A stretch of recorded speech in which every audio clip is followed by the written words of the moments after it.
Welcome to the Cognac Room, an uninhibited drink-infused podcast about adulting and male and female interactions. Pull up a chair, pour up a glass, and let's discuss.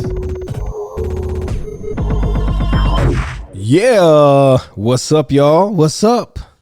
We would like to welcome Mr. R-Say from the R-Say podcast to the podcast. Yes, sir. What's happening, man? You are officially in the cognac room. You're officially in the cognac room, man. My brother. Applause. That's what's up, man. It is The champ is here. That's what The it's champ is here. Hell yeah. it's a pleasure to be here for real. Being with you guys and being able to discuss anything. It doesn't matter what the topic is, man. I love it. I appreciate y'all a lot. I'm happy to have you in the cognac room, brother. Yes, same. Definitely happy to have you Because here. you've been in the cognac room. You just haven't been in the cognac room, I guess, with me here. Right. He's been here before.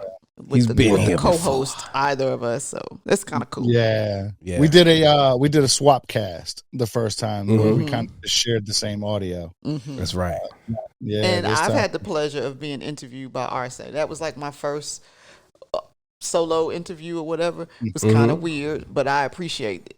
It was weird. It was weird because it was my first time doing it. Oh yeah, and it was like, you know, nobody want to talk to me.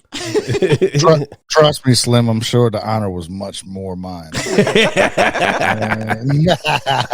All right. Hell yeah. Hey, yeah. Everybody knows I mess with Slim. I really do support Slim a lot. You know what I'm saying? Man. And I want her to be happy, however she wants to be happy. Yeah, man. And I appreciate that. A lot of people don't wish other people happiness. You know, just genuinely. Yeah, that's true. Yeah. And I feel the same about you. Absolutely.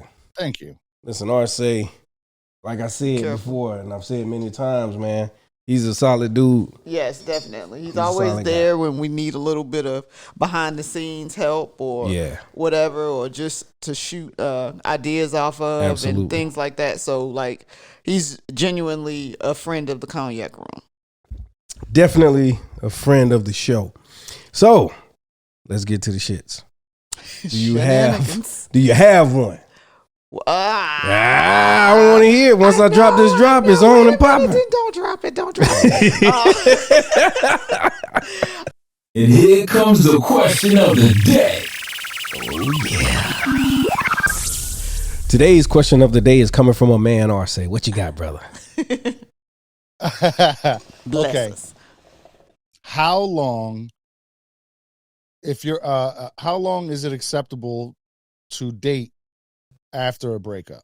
What's the allotted time? Now let's say you've been in a relationship for, I don't know, 10 plus years. So how long do you wait before you actually start dating? Start dating after a breakup. Yeah, or at least start looking. You know what I mean? Because a man my age, it takes a little while. You know what I'm saying? It's not like you just gonna hook up and it's gonna come like that. Well, I don't think you just hook up unless you had somebody waiting in the wings, and we know people love to have people waiting in the wings to, pick them up. Yeah, but that does happen. Yeah, but I was the king of that shit. But I don't know. I think it would differ from person to person.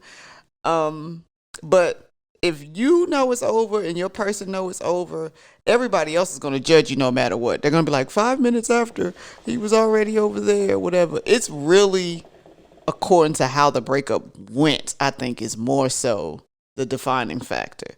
Because, like, if you both decided, you know what, this just isn't working, blah, blah, blah, but nobody cheated, it wasn't no big, no suspicions going on and things like that. Mm-hmm. Like, I wasn't feeling like you were actually stepping out on me, or you weren't feeling that I was stepping out on you. It had nothing to do with anything like that. There's nobody, like I said, waiting in the wings, and you go out there and then, like, in a few months or a few weeks, you actually take that time to step forward and go out on a date with somebody. I think it's fine. I think the problem with the time frame is when you accuse or believe that your partner is cheating.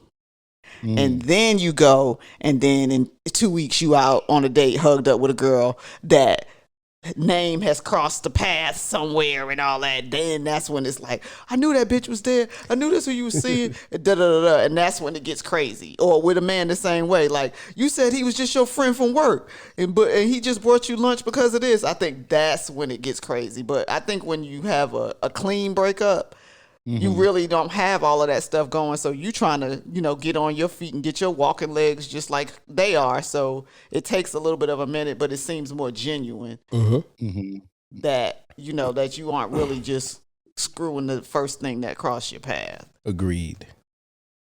That's my opinion. Okay. Yeah. And I think it means more as well. I think, if you're in such a long relationship, or maybe sometimes even not, but like you said, depending on the breakup, if it's a mutual breakup, it almost, to me, in my mind, seems like it should be almost immediate. But that really depends on the person. Now, if you're not, tech savvy, or if you're not, nowadays it's this dating app stuff. Like, where else are you going to meet somebody? You know what I'm saying? It's tough nowadays with this, like, with the way dating is set up. It's all done through these like apps and stuff like that. And it's like, when the last time I was ever even on the dating scene, you had to walk up to the person, talk to them, try to convince them to give you a call. You give them the number, you give them the pager number. That's how old I am. you give them the pager number, you hope they paid you. You know what I'm saying? I don't think there's I think you still can do that. It's just kind of far and few between because ain't a damn soul outside. Fact.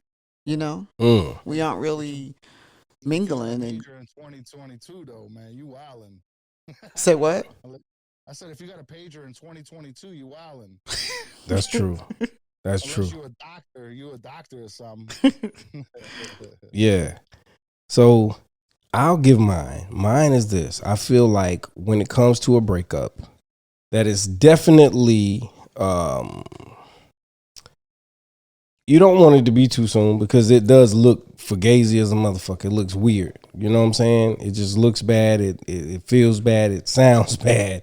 It's all bad. You know what I mean? But I don't feel like you should have to wait 6 months to a year per se. Oh, hell no. Maybe a month or 2-3 months is good, in my opinion. Okay, let me say this.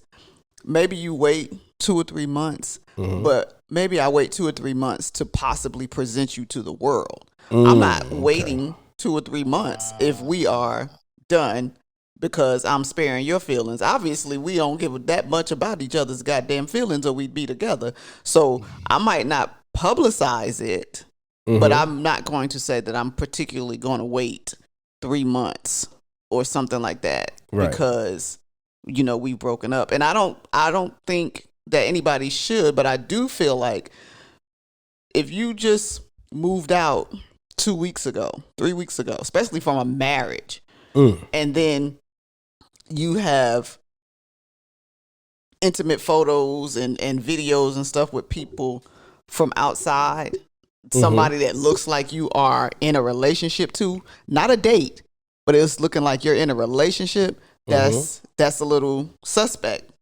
And you kind of have to feel like that person was laying groundwork before they left, especially when it may seem like, okay, they're hugged up and all other stuff, and then there comes like a shitload of pictures because now that other person knows that they're free, so they start posting everything that they saved and all that other kinds, because people are wicked like that. They don't even think about it, or they do think about it and they want to, like, especially women, and I'm sorry, but I'm just gonna have to say it, women want to nana boo boo the chick that just lost her relationship or whatever, and don't even have any real knowledge about what she's picking up. Because sometimes you take the trash, honey. I put it out for a reason, and I'm not saying that's in every case, but you want to brag about the man that you got, and so you're showing everything. But when you're showing things, it's overlapping before he left the house. So now what you're doing is making life harder for him. Because if I'm divorcing him and I was gonna be cordial before, now you done fucked his life up. So I feel like people don't really think about stuff like that. The person that you pick after you leave there, they need to have some kind of oomph about them, some kind of coof Yeah, Like definitely. you don't just do that because it's especially if you have children and all that other kind of stuff. So I would say you're gonna wait before you go public, but you don't have to wait per se in general because you don't. The first person you usually go out there with, most of the time that's just some rebound shit. It probably ain't really gonna last because you still emotional about something that went on. You know, in the relationship, you're not really, even though it's over and you know it's over, you still kind of just like, dang, and you still screwed up in the head a little bit. Yeah. So you might not want to post that just because it ain't real. But then when you do run into the real one, I feel like you just need to take time, especially if there are kids involved, because they like, well, daddy, you know, who's this with mommy? Or mommy, who's this with daddy? And why are they kissing? And it's not just about you two. So I think you should wait a few months before it's public knowledge and at least tell the person that's your ex, if you have children, hey, I'm seeing someone. If you don't have children, then all gloves are off. It is what it is. You can wait a little bit just to be respectful that it was a marriage. But if you have kids, then I feel like let them know because the kids are going to have questions and you need to be able to explain that too. Absolutely. Right. You know, like I told my kids, you know, we're going through this divorce. And I told my kids, look, it's been a long time since I've had a partner that I can actually, you know what I'm saying, be with and talk to and confide in. So I said to them, I said, hey, don't be surprised. I opened up a dating profile. I told them flat out. And I told them flat out that, you know, if your mom does one as well, don't be surprised. Hey, look, man, it's just the way of the world. You have to understand it. I'm always going to be a dad. I'm always going to be here. You know, you don't have to worry about any of that kind of stuff. Right. But as far as posting it on social media, that's a whole different animal right there. Yeah, that's a no, bro. I think it has to be for a minute. It has to be for a minute. Absolutely. And I think for me, for as long as my relationship has been, I think I personally think a year, whether you're doing your dirt or not, within that year, I think at a year, that's when it should be okay to post for your kids and show your kids that you're with someone, and because they want to see you happy ultimately. Hopefully. And I say that because That's true. sometimes moms or dads will poison the kids, you know. So hopefully you have two, you know, adults with common sense that, you know, are using it because you don't want to poison the kids. You don't, whatever view they get of the parents should be from their own viewing. You know what I'm saying? It should be how they see things moving as they grow. It shouldn't be because one parent poisoned the kid's mind against the other parent. Right. So. Right. Exactly. Yeah. And then, you know, this is, you know, this scenario is all perfect. Everything that's perfect in the scenario works out. You know, we don't even talk about, you know, the kids hate you and they want you to leave. Yeah, you don't. You know, we don't. It's like not even none of that we're talking about. It's just like a perfect scenario. And I agree with the 3 months. You know what I mean? If it's a complete perfect, you know, you break off the marriage, you break off the relationship, whatever it is, I think 3 months is a good number. Yeah. You know what I'm saying? I do too. Posting it, though, obviously, it would have to be a delicate situation. Yeah. Maybe just, it's not so much, I don't have to post. I can post a picture with you. It doesn't have to be super intimate. And I think that's where the issue comes in, and you know, when it gets super intimate, and then like, you know, everybody's going, well, they start the whispering. You get all of these comments and views because people are like, you see this, you see this, you see this, you know, whatever. Yeah. When they don't really care nothing about who or what's going on. They just like, that's somebody different. Oh shit, did they break up? Shit. Now they going in your past and pictures and stuff, liking shit from 2002 because they're trying to see when stuff happened and all that other kind of stuff. So just those type of things, and family sometimes can be the worst at it because you ain't just made a broadcast and mailed out a letter to everybody in the family, so they God, you know, speaking to the choir right now. Trust me, I had a doozy of some in-laws as well, so I get it. Trust me. It's like I went through my Facebook page and I blocked every family member of hers that I could. And I posted something. Next thing you know, they're screen capturing it, sending it to the other party, if you will. Well, don't worry. Even if you didn't block them, they'll block you. That's what happened to me. Yeah. It does happen. Hey, It does happen. I'd prefer that, actually. You know what I'm saying? To be perfectly honest, but it's like I don't want to see you because everything of you reminds me of this person, and I don't want to be reminded of this person right now because all I want to do is focus on what I have to do. You want to start anew? Start anew. Yeah. You know what I'm saying? Yeah. Hell yeah. Hell yeah. All right. Well, let's get to the meat of the pie of this episode. This episode is brought to you by. Let me go ahead. Yeah. I was actually just getting ready to say this is when we need to do our promotion for R-Say because he's actually here. Definitely. Yeah. But here's the thing. Let R-Say give his plugs. Yeah. Tell everybody where they can find you right before we get to it. Right on. Right now, you can catch everything that I do at patreon.com/R-Say. Not everything that you have to pay for. I put everything up there. That's free. That's honest truth. Mm-hmm. So please just go there, go check out the videos that we have. And if you like it, then please subscribe and become a patron. You know what I'm saying? Support the creativity. Yes. We'd definitely love it. Yes. Hell yeah. And Instagram, you can follow me on Instagram, R-Say Senior. That's RSAYSR. And you'll see a lot more things there. Absolutely. Don't you two have a show together? That's right. Hell yeah. That is called the Let Up Podcast. We actually just recorded one, and as soon as I can get to it, we will be putting that up. So please subscribe to the YouTube channel for the Let Up Podcast. It's me and Jay Christian himself. Hell yeah. Dope. So I have a question. Skank Bank. Yeah. Measurement. Yeah, you got a lot under your belt. Don't sell Dark yourself therapy. short. I appreciate it. Yeah, Measurement every Thursday with Mr. Smash, Mr. J Christian, and Mr. Morio J. Y'all catch that on Instagram. Follow any one of us. It's generally between 7-6 Central to 8-7 Central, somewhere around there. So, you know what I'm saying? All you got to do is follow us, hit the notification bell, and you will know exactly when we go live. Hell yeah. All right. So today's topic is. What is today's topic?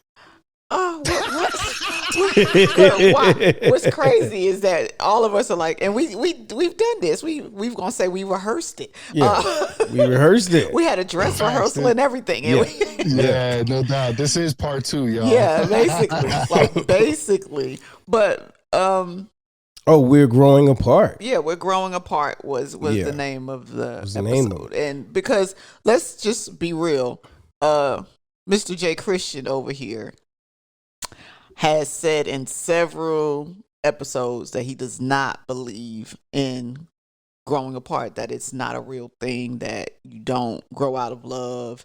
How many other ways have you phrased it? Because you phrased it in a lot of ways. Let me qualify those statements. Yeah, go for it. So what I did say and what I do really believe is that you don't actually grow out of love or fall out of love, but I do believe people grow apart. I do believe that people can grow apart, but I don't think the love is actually affected. I think it's more a matter of situations and the bond not being as strong. But if you truly love someone, I don't think you stop loving them, is what I always say. I feel like, of course, growing apart is a real thing. Yeah, I agree. Me and with R-Say that. will agree with that. I agree with that. But I do agree Facts. with you also that the love doesn't go away. But I will say it changes. It changes. Because you go from loving somebody that like you want to be intimate with, you want to touch them, you want to love on them or whatever, to you love them now as that's my family. That's family. Like that's my people. Yeah. And nobody can fuck with you, but I don't really want to fuck with you either. Yeah. But nobody can fuck, but you're my family. Like, you know, like if you need me and something, even if it's like I don't want to do it, whatever, I don't want you going to ask nobody else or having somebody look at you and say, well, now because he's gone, she can't do it. You know, things like that. So you kind of, you still got them and you still have that love for them. You still wouldn't want them to be in pain. You don't want them to meet any harm or anything, but you don't love them in the way that a man should love a woman or a woman should love a man. You love them as family because, especially if you have children, you're forever family. Yeah, absolutely. Absolutely. I completely agree 100%. Yeah. So Especially if you were children when you met, and now you are middle aged, and you guys are completely different, have different interests. But that doesn't mean that you guys are different people or whatever. It just means that well, you are different people, but it just means that honestly that the love doesn't really go away. You know, the love I doesn't think go away. It doesn't. I think you said it. I think you said it exactly perfect, Slim. Where it changes. There you go, Jay. Mm-hmm. It really does change. It's not the infatuation like you know, Lady and the Tramp and all these romantic things. You know what I'm saying? It's more like I hate to say it this way, like a brother and sister type relationship. Yeah, you know, it's family. Exactly, it's family. Yeah, I agree, and I've been there.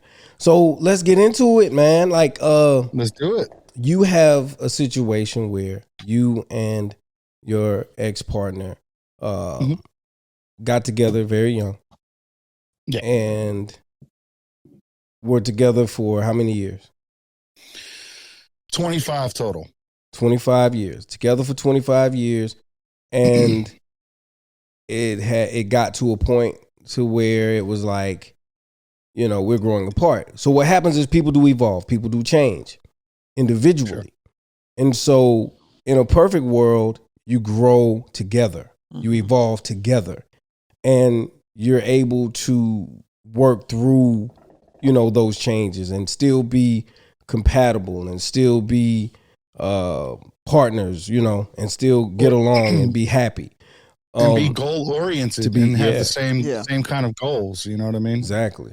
So go ahead. No, go ahead.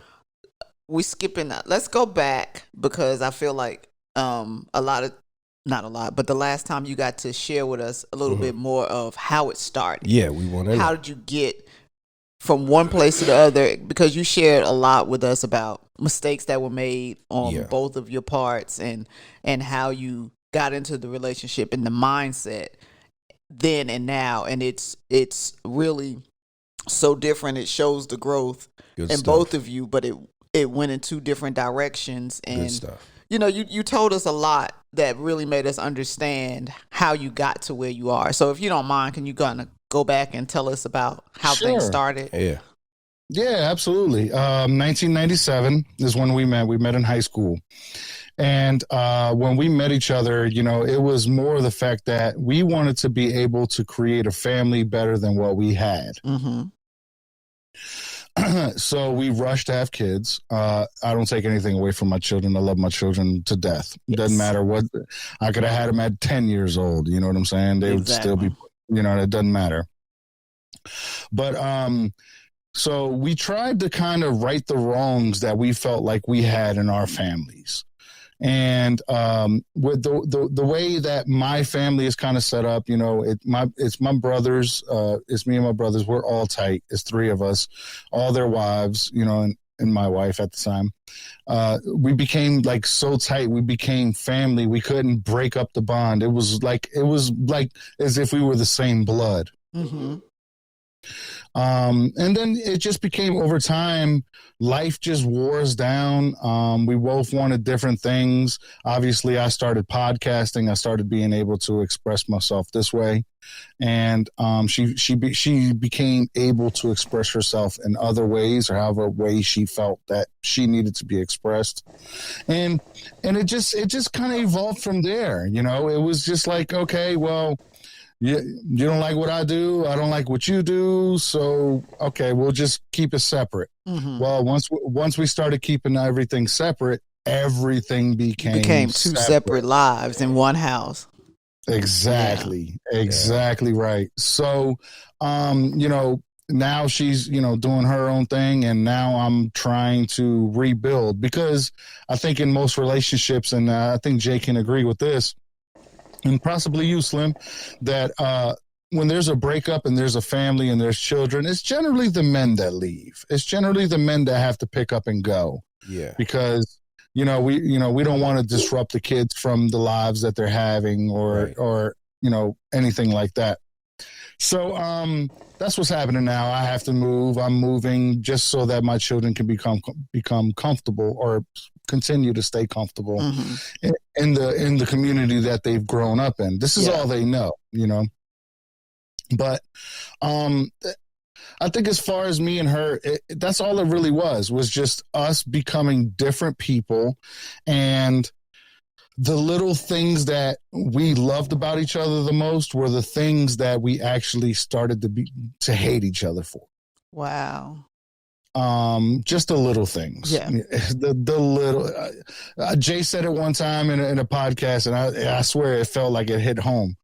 But putting pots in the refrigerator. Yeah. Refrigerator pots. Yeah. Yeah. That's what I call them. Yeah. Can't stand it. That kind of shit. You know what I'm So saying? for clarification for the viewers and the listeners, pots with food are okay, but empty pots. Yeah. There's nothing in the pot, but you put the pot in the refrigerator to keep from having to wash it and keep it from stinking. One spoonful of food in it. Huh? Yeah. One spoonful full of food in it. Or nothing. No, I remember pots with nothing. Put a Yeah, pot in the refrigerated refrigerator with pots, nothing. man. Yeah, for real. I've never even heard of that one. But I do know about them putting it in there with a spoonful of food in there because they don't want to. Yeah. Like, take it out, put it in a container. If there's anything left, if there's nothing left, just wash the motherfucker. Like, seriously. Mm-hmm. Hell yeah. Wrap it up in a paper plate, put in a damn, you know what I'm saying, in the refrigerator. But, yeah, something other than putting the whole damn pot, the big ass pot in the refrigerator. But no, it was just little things like that. You know what I mean? Little things that she would say, little things that she would do, and vice versa. Little things I would say, little things I would do. It just chips away slowly over time. And you just try to keep it cordial. You try to keep it respectful because of the kids and everything like that. And it comes to a time where it just, all that has to end. It's too much work in a house. It's too much work. Like, I know personally, trying to keep it cordial in a house that used to be full of love is the hardest thing. It's hard. I gotta talk to you because I don't want these kids, seeing us not talk. But we really don't talk to each other. Like, the moment y'all are out of our eyesight, we don't talk and stuff like that. And that is the hardest thing, to just be cordial with somebody that you used to be in love with. Yeah. Yeah, and it confuses me. Yeah. It honestly does. It's like, okay, you want to be super nice to me today, as much as sometimes I may want it, most times I don't, especially now what's happening. But, sometimes I'm susceptible to it. I'll accept it if you're being super nice to me. But the thing is about me is that I will start going down this path like maybe a chance. Yeah. You know what I'm saying? So I would rather not talk and just be businesslike than having to be nice to each other just because. You know what I'm saying? Because it can confuse the kids as well. Yeah, we're sitting at the dinner table, we're talking, and next thing you know, the kids are walking and they're thinking we're working things out when in fact we're just planning the divorce. Yeah, and we're laughing about it or something. Yeah. You know what I mean? Yeah, so it can be hard. Fake love is just as bad to kids as no love. Right. Yeah. It's just as bad. Absolutely. Yeah. Absolutely. Yeah, it is. And you got to teach the kids that. You got to let your kids know that as well. What you're going through, listen, you don't have to go through it. You can these are the signs that you can avoid from my experiences. Yeah. You know what I'm saying? Do better than me. Yeah. Yeah. Absolutely. Because, like, in essence, that's all you ever wanted for your kids anyway, was to do better for you, do better than you.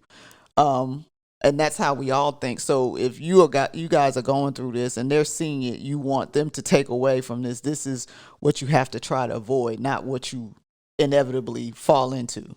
Like, this doesn't have to happen, but it happened for us. That doesn't mean it has to happen for y'all. Right.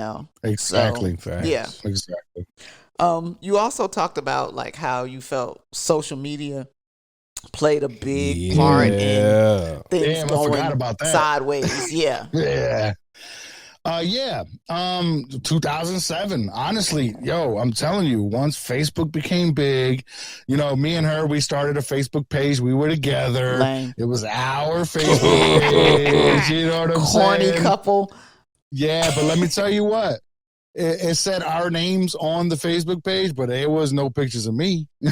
Wow. Okay. There was no pictures of us. That's different. Yeah, that's definitely different. It's Yeah. like, look, y'all, I got a husband, but he don't be here. Like, Yeah, right. Yeah. Exactly. And it was like once my friends started following, it was just like, oh no, you take the page, I'll start another one. oh wow. And yeah, but it'd be like, you know, back in 2007, 2008, 2009, you know, around that time, even up until now, I ain't even going front. But, you know, up till midnight on social media, I'm laying in bed, you know, sometimes, you know, depending on where we lived, we had the computer in the room. So I can see that you're on the computer at 11, 12 o'clock at night, typing your ass off. And it's like, who the fuck are you talking to? Yo? We should be in bed. That's inbox shit when you typing your ass off. It's, right. You ain't just on post. When you typing your ass off, you talking to somebody. You having a full blown conversation somewhere. Exactly. Now I'm not saying that it could be with another man. I'm just saying you are having full blown conversations, and it could be saying to a woman how I can't stand this man right next to me or whatever. But out of this but you're still having full blown conversations, and you're not spending that time with me. That's actually should be our time.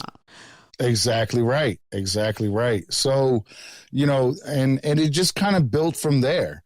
So it was like almost once this social media buzz hit, it was almost as if our relationship was no longer, you know, it was more that, she wanted to be on social media, talking to people, you know, networking. I use it in quotes because I use that word as well. But, you know, everybody has their own definition of that word. Obviously. Right.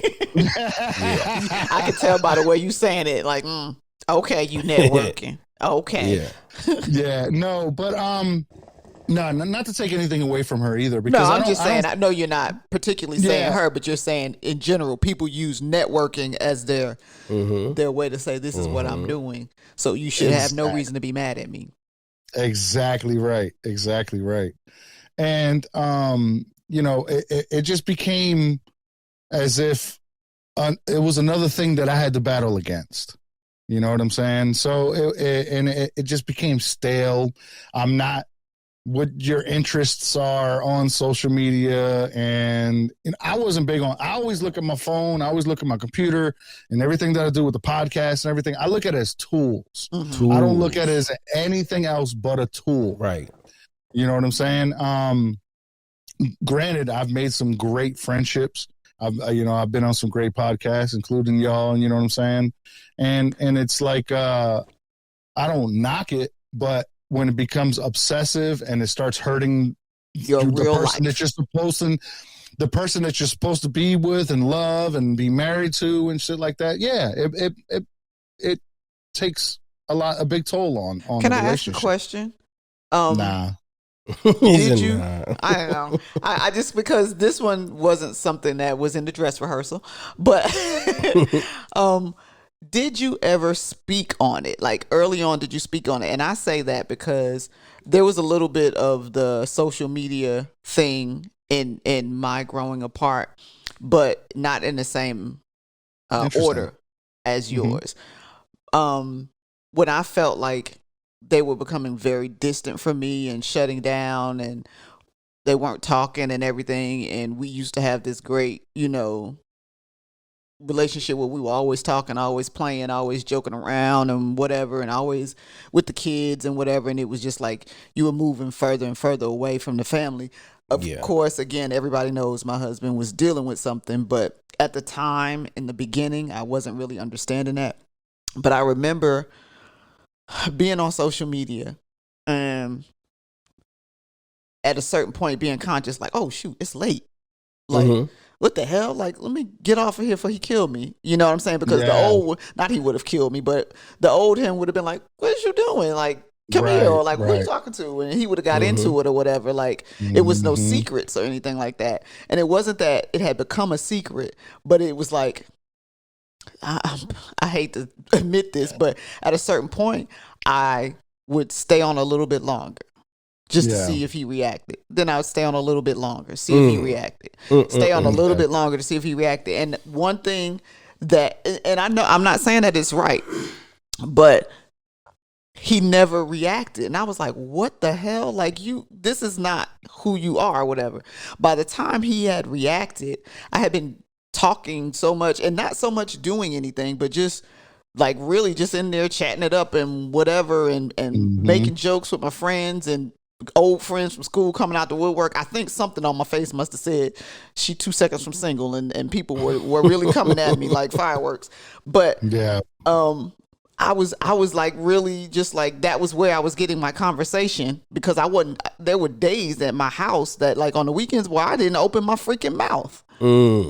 If the kids weren't there, like it was literal like, you should probably open your mouth just for jaw exercise, like talk, say something, whatever. But he wasn't talking to me. And so I was on social media. By the time he said something, it was so far in that I was like, too late. Yeah. I literally, like, we had a conversation, and it sounds mean or whatever. It sounds really, really bad. But I felt like there's no way that you should have let me get this far. That's a problem. You should have reeled me back in. Because I knew in the beginning, I was stopping myself like, oh, let me get the hell off of here. Like, I'm tripping, whatever. But then I'm going the next 12 hours and ain't nobody said a word to me. So, okay, I'm bored. I'm going to get back on and I'm going to see what people doing or whatever. And I'm going to laugh at this and whatever and post memes or whatever.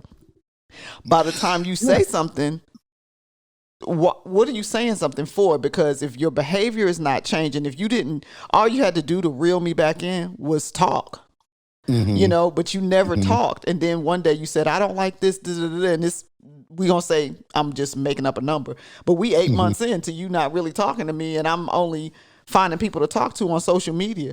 I can't come back. Damn. Yeah, because it becomes your life. It became my life a little bit, you know what I mean? Right. And I know yours didn't go that way in that order, but did you say something? Yeah, I definitely did early on, especially. And once I saw that it became an addiction, and she didn't want to have those late night talks. She didn't want to come to the bed. She didn't want to do these kind of things. Yes, with my insecure ass, I thought maybe she was talking to a man, maybe she had somebody on the side, all this other kind of things. I don't believe that now.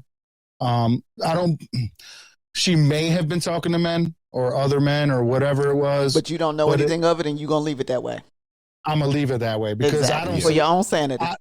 Exactly. But not even that. It's just because I know her as a person, and I know for a fact that, if she did anything, it probably wasn't from the worst of places or the worst of intentions. Right. You know what I'm saying? It's just that's what she found entertaining. That's what she found. That's perhaps comforting her escape. And that truly could have been it. And I'm saying it from my own experience. I don't know her thought process for sure, but I know from my own experience, I was just like, shit, somebody gonna talk to me, like, right. My friends at the time were not people to stay up late, and I used to be a person who was up all night. I had a terrible time sleeping, and so like everybody I know that I really talked to was sleep, but the people in social media world weren't sleep. So 24/7. Yeah. And I couldn't sleep at night. And so that's when I did my talking.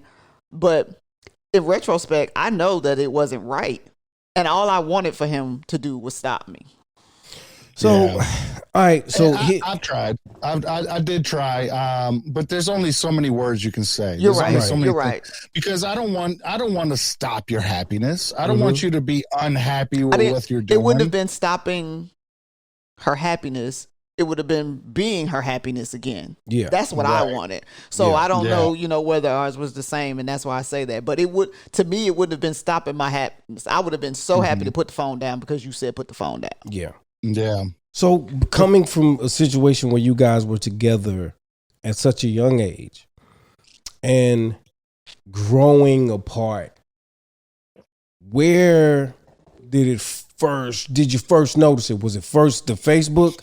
Where you noticed it, or I remember you saying something about after a child was born, some things changed. Yeah, I honestly, that's what I think happened. Now social media came first before our second, last two kids, right?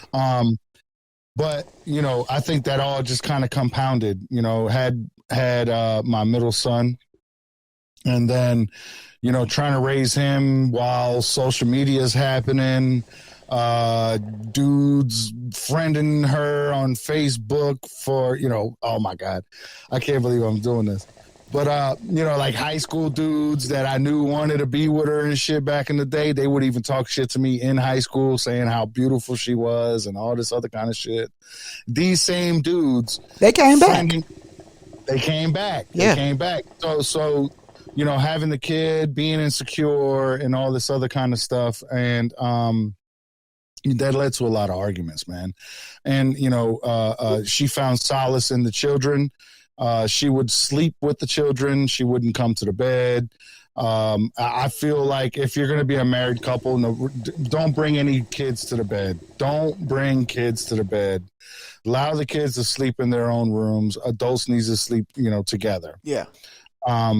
That just confirms the connection in my mind. Yeah, I agree. But then we had our last child, 2 years later, and listen, stuff happens.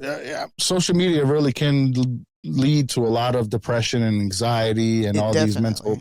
Yeah, definitely. So, and then to mix in there. Unhappy in the marriage, mix in there postpartum depression, mix in there, so many other things. She and I were victims of that predatory lending back in 2008.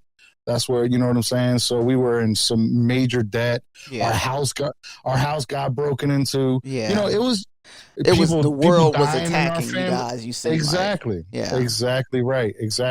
And it was almost like as if Russia was invading our life and bombing every fucking thing that we're doing. You know what I'm saying? So it was always hard to pick up the pieces after that. It was always hard, especially after losing the house. And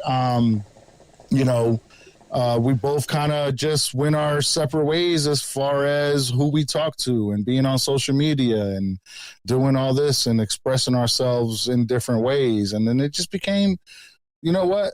I don't know you anymore. You don't know me anymore. You know what I'm saying? Let's just try to figure something out that we can make sure that these kids don't grow up as fucked up as we did. Yeah. And that's the thing, man. I think that it begins, in my opinion, the growing apart begins when people begin to evolve.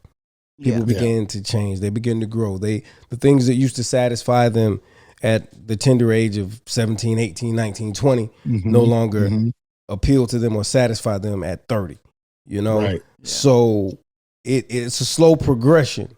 And I think it's hard for people to actually recognize that progression because it's foreign to us, Right. Yeah. And so because of that, we start to seek comfort, entertainment, conversations, whatever, elsewhere. And then when we are more pulled or drawn towards that, it pulls us away from our partners. So I do understand what you mean when you say how, the birth of the child, because one thing that I always say is definitely real, and it will really send a woman spiraling. Absolutely. And it's not like they want to spiral, but they don't know how not to spiral in those moments. It's new. Yeah, it's new, and but just as new as it is to that woman, it's new to this man too, because the man is going like, well, "What the hell is wrong with you? Like, what's going on? Like, you should be happy. We got a new baby. We got a family. You got a husband that loves you. You're different now." Yeah, but at that moment or in those moments, because postpartum depression is not something that lasts a day. You don't know how to tell somebody what you need because you've never been in that situation. Don't really know either. what you need. Don't know what you need. So sometimes that could be, I appreciate that you put that in there because it's something that happens more than it's spoken of. And some people can come back from it and some people don't come back from it. It actually ruins the relationships. And some people. And a lot of times it can ruin the woman as well. It can send a woman into the mental hospital. It can send a woman into suicidal tendencies. It can send, you know what I'm saying, to where they want to hurt kids or hurt the husband. Yeah. You know what I'm saying? Because they get overwhelmed easily. It does happen. There's so many layers to postpartum depression. It does happen. Facts. So, But one of the things that I want to address is the fact that sometimes having a child puts the strain that it puts on a relationship is a lot of times related to the fact that they put the child or the children before the relationship with their husband. And that's out of order. That's not the way it's supposed to be, because when people get married, they become one. So you and her are one. And if she puts anyone or anything before you, in essence, she's putting them before herself, and it breaks down the fibers of that relationship. Yeah. You know what I mean? So I think it's very important that people understand that you can't put your children before your mate. And I know that's a hard saying for some. Well, I think it's not that cut and dry. But you can't do it that way. You cannot. It's going to end badly. No, let me say this. It's the truth. Now, I'm not saying that what you're saying is not the truth, but it's called balance. Because, there has to be balance. Yeah. There are many ways where the child has to come first in certain instances, because the child cannot take care of itself. The child didn't ask to be here. But you can't forget about your spouse. That's where the problem comes in, when you feel like only the baby needs to be taken care of and hugged and loved on and told that they're special and told that they're handsome and cute. Take care of themselves. Exactly. They can take care of themselves, but they got into a relationship with you because they loved the way that you love them and they love to love you and all that stuff. And I remember in the dress rehearsal, you speaking about how you guys came into this and your major goal in life was to raise this family that was the way you wanted it in both of your heads, and that was the main objective. Elaborate on that, because I don't want to say how I felt about it before you elaborate on, what I'm speaking on. Yeah, we both came kind of from fucked up housing, you know what I'm saying? I witnessed my dad, it was only once, but, hit my mom, and there was a big altercation, and we all split up, and it split up the family. I ended up moving here to Virginia. So when I met this girl, she was a girl at the time. I mean, we're talking about 15, 16 years old, 1997. And I'm just a boy. It was just like, already at that time, we had the world already against us because of everything that's happened in our lives, even up to that point. And so, it was almost like as if it was just second nature. You know what I'm saying? Just to have a baby, and to raise a baby and be a family. You know what I mean? When you're 15, 16, 17, you don't realize how long forever really is. Yeah. I think we need to start putting a number behind forever, because some people are making and I say that, and I hope we're going to get right back to where you are. But I say that because people say forever. And so forever is, of course, till death do you part, or somebody dies or something. But in real life, if you did 25 years, bitch, that's forever. That's a whole grown up out here drinking. That's forever. Good. That's right. Don't be trying to act like I failed. I ain't failed shit. It's a whole grown up out here drinking with a 3-year-old. If I stayed with somebody for 25 years, you're not gonna tell me I failed at marriage. Yeah, quarter of a century. You know what I'm saying? Like, no. Go ahead. Go back to what you do. What you were saying. No, I think you're absolutely right. But I think that's the biggest point, too, that we're talking a quarter of a century. And anybody and everybody, if you haven't changed in a quarter of a century, something is wrong with you. Something is wrong. Something is wrong. Something is wrong with you. You always should strive to be better. And I had to learn that. And she actually taught me that. It was me. I was just more stagnant, just paying the bills, drinking beer, having fun with the guys, and, on Friday night or something like that, because, I knew for a fact that the kids had to be in bed at 8 or 9 o'clock. And I knew for a fact that she would be on social media. I knew for a fact that she would probably fall asleep at the computer. You know what I'm saying? Damn. So I always, there was always an out for me almost, you know what I'm saying? And I used it. I exposed it, and I did it. You know what I'm saying? I'm not going to lie. She's not the only one to blame. I'm also to blame. You know what I'm saying? It's definitely a two-way street. I'm sure if she got on here, she would be like, this, and this. from a whole nother, point of view. So it's definitely, the point of view, but we're interviewing you right now. So that's different.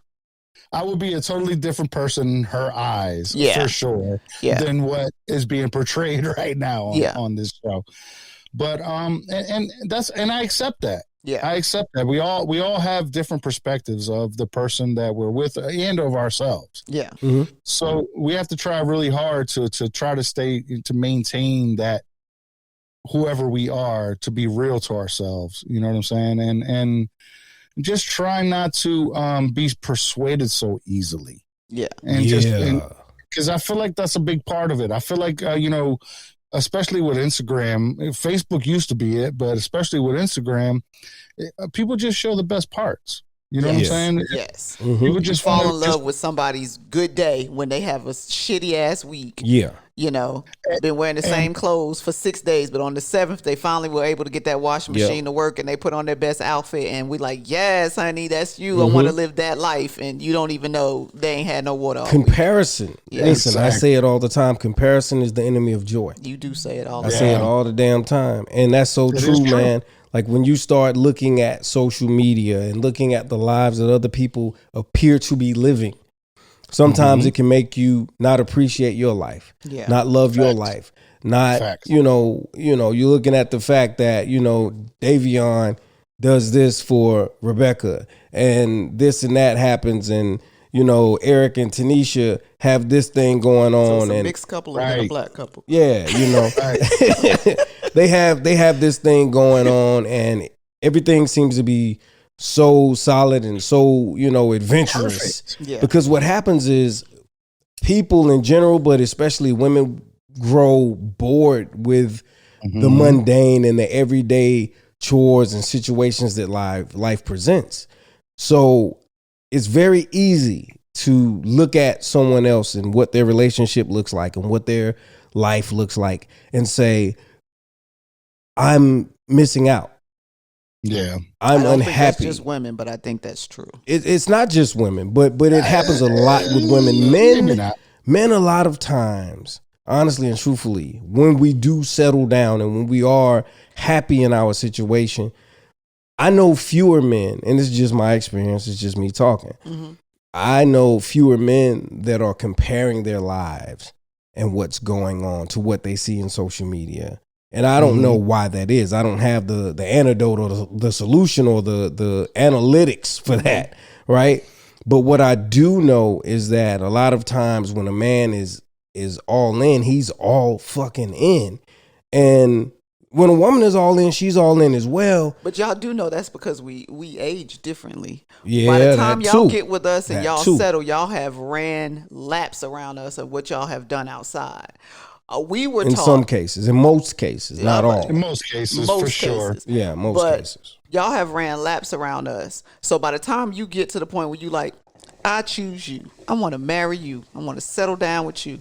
Now all you got the strength to do is go to work, maybe play a fake game of basketball with your friends, and all y'all too old, so it's really just a lot of shit talking Right. and shorts, and come home and drink a beer and cook on the grill, because that's where you're at in life, because you done used all your steam out there for you got to me. A beer in that grill? Us as a woman, That shit sound like a fantasy to it me, sounds man. heavenly. That's- It sounds that's heavenly, the but guy's heaven. you have to think, as a woman, most of this time that y'all were running laps around us or out there living your life, even if you were still married, we were watching those kids, taking them back and forth to games, doctor's appointments.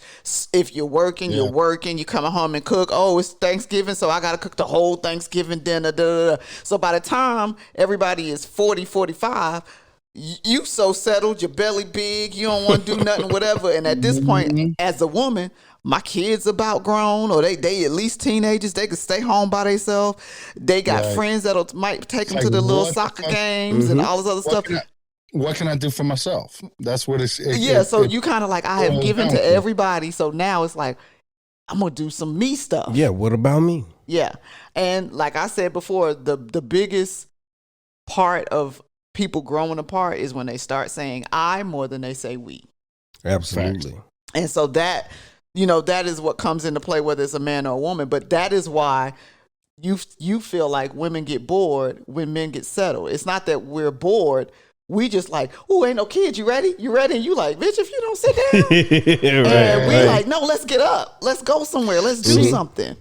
I'm kind of the opposite on that. Honestly, I was always waiting for the kids to get the fuck out the house so we can have some fucking fun. Yeah. You know what I'm saying? And it just became mundane. It became old. It became stale. It became, and well, that is my opinion of what I think that's your she view. is saying. Yeah. You know what I'm saying? So I want to make that perfectly clear. Yeah. And it's yeah. I mean, you're getting older. Time's ticking. It's time to do something. Shit, we had a kid at 19. Yeah, exactly. We're 40. We're 40 now. I get it. Yeah. I understand it. But we ain't. It's like at the same time, we ain't done yet. Yeah. Do you think that perhaps? You know what I mean? Yeah. I agree totally. Yeah. Do you think that perhaps not having gotten together after having been in multiple serious, or not multiple, but a few serious relationships could have been part of the problem? Say the beginning part again, one more time. Do you think that maybe getting together so young and not having experienced more like a couple of other serious relationships could have potentially been the problem or contributed to the problem in any way? I would like to say, yeah, honestly. I think because you gain the experience of different people, different aspects. Yeah. And you learn more about yourself with these different people and different aspects. Yeah. So you understand more what you can bring to the table when you become in another relationship, when you become a partner. You know what I'm saying? And a lot of times the more relationships you've been in, the more confident you'll be in yourself when you present yourself to this person that you want to be in a relationship with. Yeah. And you'll know more about what yourself. You want. Yeah. When it comes to the selection process. Yeah. Absolutely. Right. Within the dating phase of the relationship. Boy, and recognizing what you don't want, what you won't be able to deal with because you possibly did it the last time, or just that that's not you. Like, yeah, definitely. Like negative talk, I just can't deal with it, honestly. Negative Nancy, always just something's wrong, and God, You got me over here, Pillsbury Doughboy. Who in that white shirt too? But like definitely. And honestly, it can be like that. Yeah. And it's like almost like going to the gym. The first time you go to the gym, you're probably not going to be the best. But if you keep on going, you keep on trying, you keep on working it out, the better you'll be. And I think that goes also with any kind of really social interaction other than social media. We're talking about the real world now. Yeah. You learn from these social interactions on the type of person that you are and what you can expect and what you don't expect or don't want. Yeah, exactly. But the dating scene, so, even though it's not completely finished yet, I did open up a dating profile just to see how it is out there. And it's very crazy because it's like you'll see a lot of women, straight up, they'll say no hookups, no, FTBs or FWBs, friends with benefits and shit like that, which is completely understandable. But it's just like no tall people. I'm only into black men. I'm only into white men. You know what I'm saying? It's like, none of them shits is me. I'm short. Yeah. And Latino is like, where the fuck do I fit into this? That's why I ain't going over there, because I don't feel like I'm everybody's cup of tea, and I'm just going to be over there with my two people, and I ain't got time to be, I don't have the heart for that.